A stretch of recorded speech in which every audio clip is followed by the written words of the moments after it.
میں لے کر چلا گیا۔ بیٹی میرے ساتھ بہت پیار کرتی تھی، اور آپ جانتے ہیں بیٹوں سے زیادہ بیٹیاں پیار کرتی ہیں والدین سے، یہ قدرتی طور پہ اللہ نے،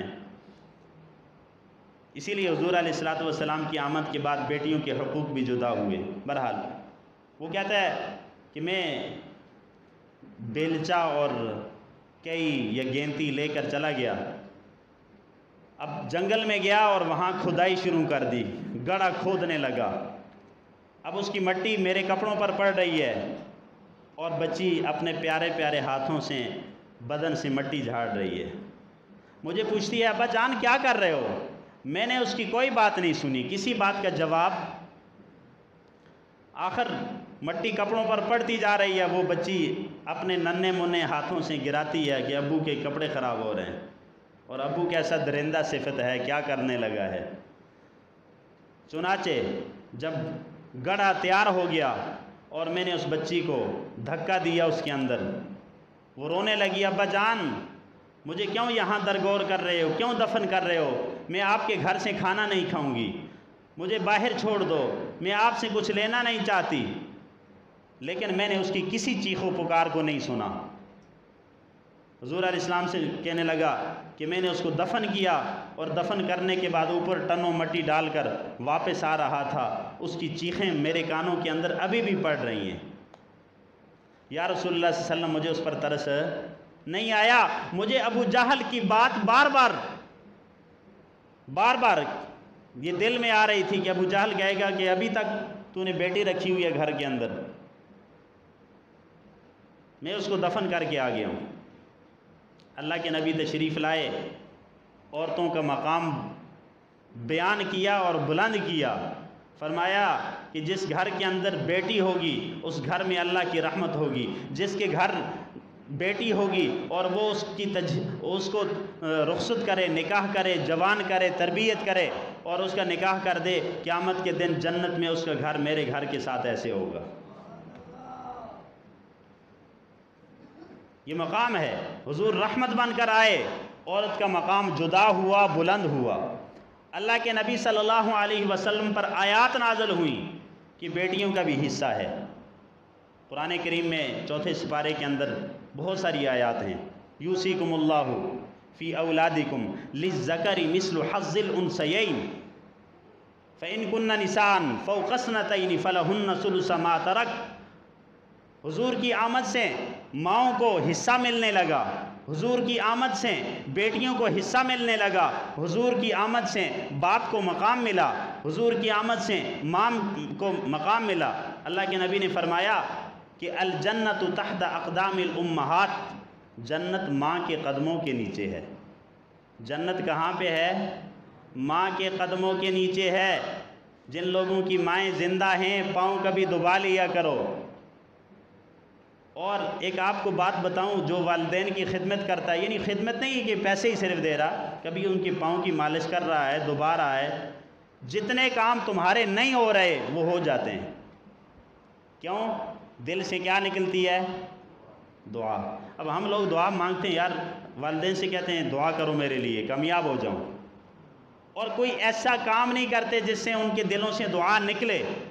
چاہیے تو یہ تھا کہ اگر آپ نے دعا لینی ہے، نوجوانوں سے کہہ رہا ہوں، اگر آپ نے دعا لینی ہے، ماں کے پاؤں دباؤ، باپ کے پاؤں دباؤ، ان کو تیل لگاؤ، رات کو مالش کرو، بس دیکھنا جو تمہارے دل میں حاجت ہے نا، اللہ کو پتہ ہے تمہارے دل میں کیا حاجت ہے، اللہ خوب جانتا ہے تمہارے دل میں جائز حاجت کون سی ہے۔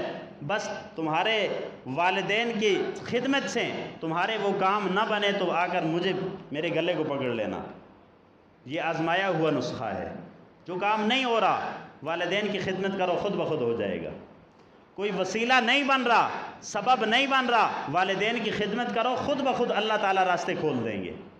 اس لیے کہ والدین سے بڑا دنیا کے اندر کوئی بھی انسان آج ہے والدین سے بڑا کوئی؟ تو اللہ کے نبی صلی اللہ علیہ وسلم نے فرمایا الجنت تحت اقدام الامہات، جنت ماں کے قدموں کے نیچے ہے۔ کیا مطلب؟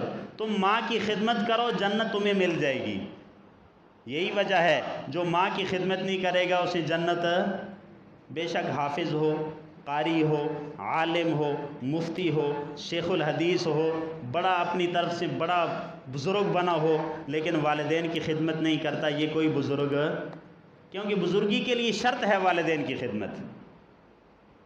اب اگر وہ والدین کی خدمت نہیں کر رہا اور وہ بہت بڑا بزرگ پیر ہے تو وہ کوئی پیر شیر نہیں ہے، وہ کوئی اللہ کے ہاں اس کا کوئی مقام نہیں ہے۔ اس لیے کہ حضور نے فرما دیا الجنت تحت اقدام الامہات، جنت ماں کے قدموں کے نیچے ہے۔ اور پھر والد کا مقام بیان کیا، ما اغنى عنہ مالہ وما کسب۔ ایک آدمی آئے، ایک صحابی آئے، یا رسول اللہ یہ بیٹا ایسے کچھ وصیت کریں۔ فرمایا، اس بچے کو وصیت کی، حضور نے فرمایا کہ انت و مالک لابیک، تو اور تیرا مال یہ سارا تیرے باپ کے لیے ہے۔ تو اور تیرا مال جو تو کما رہا ہے یہ کس کا ہے؟ یہ باپ کا ہے۔ تو جو کما رہا ہے یہ تیرا ہے، اگرچہ قبضہ تیرا ہے، لیکن والد سے کبھی روک کے نہ رکھنا۔ والد مانگے جتنا مانگے، تیرے پاس گنجائش ہو دے دو۔ انت و مالک لابیک، تو اور تیرا مال یہ تیرے باپ کے لیے۔ اسے پتہ چلا کہ ماں کا مقام الگ بیان کیا۔ حضور علیہ السلام ماں کے لیے بھی رحمت تھے، لیکن کیا باپ کے لیے نہیں تھے؟ باپ کے لیے بھی رحمت بن کر آئے، باپ کا الگ مقام بیان کیا۔ اسی لیے معاشرے کے اندر ماں کا مقام بہت زیادہ ہے، لیکن عزت والد کی زیادہ ہے۔ بات سمجھ آ رہی ہے؟ والد کی عزت۔ اچھا، ہمارے معاشرے میں کیا ہوا؟ ہم نے اولاد کے لیے وہ وسائل مہیا کیے جن سے اولاد امی ابو کی نافرمان ہوتی ہے۔ یہ کیا ہم نے ہے، یہ کوئی باہر سے نہیں آیا۔ میں نے اور آپ نے وہ وسائل مہیا کیے جس سے اولاد نافرمان ہوتی ہے۔ ہم نے ہر کام وہ کیا جس سے اولاد والدین کی نافرمان ہوتی ہے۔ مجھے بتاؤ، جو بزرگ سفید داڑھیوں والے ہیں، اگر آپ کی اولاد جوان ہے، کبھی آپ نے پاؤں آگے کر کے کہا کہ دباؤ آ کے؟ کہا ہے کبھی؟ کیوں نہیں کہا؟ کیوں نہیں کہا؟ یہ آپ کی غلطی ہے۔ اللہ تعالیٰ میرے والد صاحب کو صحت دے، وہ بہت میری اصلاح کے لیے میرا والد پہلے نمبر پہ، میں ان کے پاؤں دباتا ہوں، کبھی نہیں کہتے کہ آپ نہ دباؤ۔ اور اگر امی کے پاؤں کو ہاتھ لگاؤں تو امی کہتی ہے وہ مجھے گنہگار نہ کرو۔ وہ سمجھتی ہے کہ شاید اس کا مقام زیادہ ہے کہ یہ پڑھا لکھا ہے ابھی تک۔ تو پھر والد صاحب کہتے ہیں کہ اسے دبانے دو، چونکہ والد صاحب پڑھے لکھے ہیں، ان کو پتہ ہے کہ یہ ثواب اس طرح ملتا ہے، ایسے نہیں ملتا۔ مجھے بتاؤ کہ آپ نے کبھی اپنی اولاد سے کہا کہ آ کے میری خدمت کرو؟ نہیں کہا نا۔ جب آپ نے نہیں کہا تو آپ نے غلطی کی ہے، آپ نے کوئی عزت نہیں کی ان کی۔ یہ کوئی عزت نہیں ہے، یہ کوئی خیال نہیں ہے۔ ان کو اس کام پہ لگاؤ، جس طرح تم نے موبائل لے کے دیا ہے، موبائل شریف، جس طرح تم نے ہر وہ چیز ان کے لیے کیبل لگا کے رکھی ہے جہاں فلمیں خوب دیکھیں، تو وہاں اگر آپ پاؤں تھوڑا لمبا کر کے کہہ دیتے دبا لو اس کو، تو کل اس کا ذہن بنتا، وہ بچی اور بچہ سمجھتے کہ یہ والدین کا حق ہے کہ ان کی خدمت بھی کی جائے، یہ تھکے ہوں تو ان کو دبایا جائے۔ ہم نے خود نہیں سمجھایا اولاد کو، ہم خود دور رہتے ہیں، کہتے ہیں نہیں ٹھیک ہے جی آپ اپنا کام کریں۔ پھر جوان ہوتے ہیں، ان کی شادیاں ہو جاتی ہیں، وہ والدین کو دبانا تو دور کی بات ہے، مار نہ دیں کہیں جان سے، پھر جان کا خطرہ ہوتا ہے، جان کا خطرہ ہوتا ہے، دبانا تو دور کی بات ہے، گلا نہ دبا دیں اب۔ تو اس لیے آپ سے گزارش ہے کہ اپنی اولاد کو خادم بنائیں اپنا، یہ جائز ہے، کوئی گناہ نہیں ہوگا، اولاد کو ثواب ملے گا، اولاد کے دنیا کے کام بھی حل ہوں گے، آخرت کے کام بھی حل ہوں گے۔ ایک صحابی ہیں، ان کی روح نہیں نکل رہی تھی، روح قبض نہیں ہو رہی تھی، چنانچہ حضور علیہ السلام کے پاس صحابہ آئے کہ فلاں صحابی ہے، اب نام میں بھول جاؤں گا، حضرت زید نام تھا غالباً، اللہ کمی بیشی معاف فرمائے۔ تو حضور علیہ السلام تشریف لے گئے، فرمایا اس کی والدہ کہاں ہے؟ اب دیکھیں صحابی سے بڑا کوئی بھی نہیں ہے، کہ ہے کوئی صحابی سے بڑا؟ ایک ادنا سا صحابی ہو، دنیا کے کتب، ابدال، بزرگ سارے مل جائیں عبادت کریں، وہ ادنا سے صحابی کے ایک عمل کے برابر اب صحابی سے صرف والدہ ناراض تھی، حضور نے فرمایا اس کی والدہ کو بلاؤ، بلایا، کہا آپ کہیں اپنے بچے سے تو ناراض نہیں ہیں؟ فرمایا کہ ناراض ہوں۔ حضور نے فرمایا اگر نہیں معاف کرو گی تو میں اس کو جہنم میں جلتا ہوا دیکھ رہا ہوں، اگر تو نہیں معاف کرے گی تو میں اس کو جہنم میں جلتا ہوا دیکھ رہا ہوں۔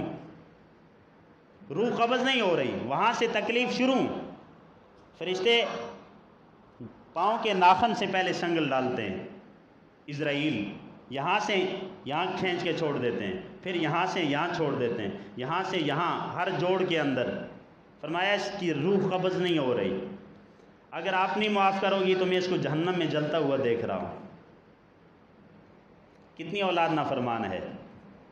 آج سب سے بڑا مسئلہ ہی میرے خیال سے یہی ہے کہ اولاد نافرمان ہے۔ اور والدین اپنے آپ کو تسلی پتہ کیا دیتے ہیں؟ کہتے ہیں جی قیامت کی نشانیوں میں سے ایک نشانی یہ ہے۔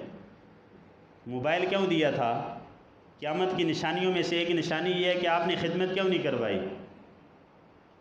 یہ بچپن سے ہی۔ تو بہرحال حضور علیہ الصلوۃ والسلام بچوں کے لیے رحمت بن کے آئے، والدہ کے لیے رحمت بن کے آئے، والد کے لیے رحمت بن کے آئے، ان کے حقوق بیان کیے، غریبوں کے لیے رحمت بن کے آئے، جانوروں کے لیے رحمت بن کر آئے۔ جانور، ایک جانور، ایک اونٹ حضور علیہ الصلوۃ والسلام کے پاس شکایت لے کر آیا،